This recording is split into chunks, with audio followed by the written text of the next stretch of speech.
عزیزان گرامی قدر، آج کے دور میں آپ کو ظالم بھی نظر آئے گا، مظلوم بھی نظر آئے گا۔ اگرچہ تم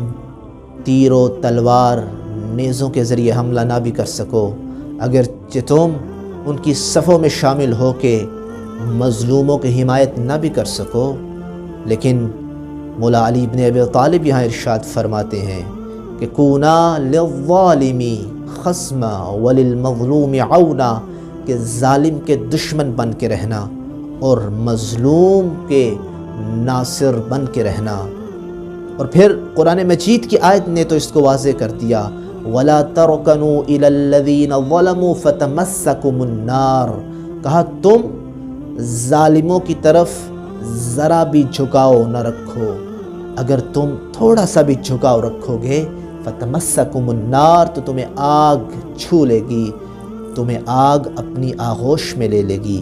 تم جہنم کا ایندھن بن جاؤ گے، وَمَأْوَاكُمُ النَّارُ، اور تمہارا ٹھکانہ وہی جہنم ہو جائے گی، آگ ہو جائے گی۔ لہٰذا اس دور میں بھی اگر تم ظالموں کے خلاف تلوار کے ذریعے،